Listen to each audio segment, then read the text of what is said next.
ayarladık var ya. Son yana ağırmay. Ben fikir ediyorum ha. Şu an biz bilen 5 gün işlep 2 gün yatıyat da. O. 5 gün yatıp 2 gün işleyem orada. O 2 günüm 6. gün oldu kuruşuyam orada. Vallahi bir yapmalı o ne ya. Kim o yolu? Tanıyan? Firmanın işgali buna da. Yak firmalı var ha. O. O ortak iyi kazerde iddia yaptın lan. Hey, hi guys. Okay. You know me, I don't. Oh, excuse me. Okay, guys, could you tell us where is the city center? We are kind of lost. Do you understand English. English, yeah, English mi? English. English bile nedir to? Ne? The hotel, food. We Oğlum, want to orası ne? eat. Hungry. Gerek mi? Like, all right. Ne? Bro, like you speak Dutch. Could you tell him? Nog een beetje. Kim? Eventjes luisteren. We zijn toeristen en we Ja. komen hier. Şunları En we düşünmeyelim. zijn Ne op zoek düşünme? naar die restaurant. İşte mi do? Ne mi gerektiğini etme. Elimden korkun. 中文啊，吃饭的地方。我们饿了。中文会说中文吗？饭店，你知道叫饭店吗？like 酒店、饭店、酒店。 Kutay istediğimi nasıl?市中心。 Asın oğluyla da. Kutay istemi? man. Düşünmeyen nedir dedi.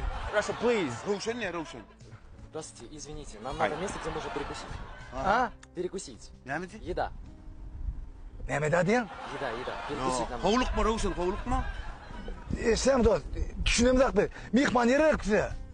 Не понимаю вас сейчас. Нам Ай. нужно место, где можно перекусить. Bizim düşünmeyen mi düşündürsün o? Ne düşündürse olsa bizim düşünmeyen. Okay, like Andreycan. Я не Андрей, я Саша.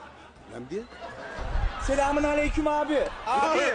O harikata. Abi. Yine düşündürdü mü? Turistiz biz, tamam mı? Aşkabat'ta ilk defa şimdi burada yemek yiyebileceğimiz bir yer, restoran falan arıyoruz. Yardımcı olur musunuz lütfen? Yemeden Türk serial görmedim. Bir konu nokta mı? Ben gecem sana adam kanası düşünüyor ya Türkçe. Öyle çağırın. İşte mi do? Sen mara arada oğlanlar oturun şu liboysun milletin ayetlerini. Bir biliyor nedir? come on, guys. They don't understand. Like we'll find it. Come on, let's go. We'll find it. Yeah. Oğlanlar şu arada düşünen oğlanlar badır That's öyle. okay. Demek ki ne böyle? Davay oğlanlar. Tamam. Kirleniydiler ay.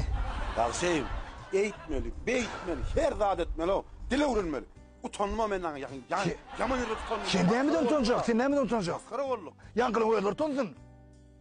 Şu yankı giderler. Ağzından 10 dile bilenler. Ova. 10 dil bilindiğine mi? Bağırır gepini düşündürtmekle. Ben utandıracak olma ama. Dil kavuda. Ama Turesken bilmeli, İngilizken bilmeli, Kitaysken bilmeli. Yani ilk kavu edip şu tayesken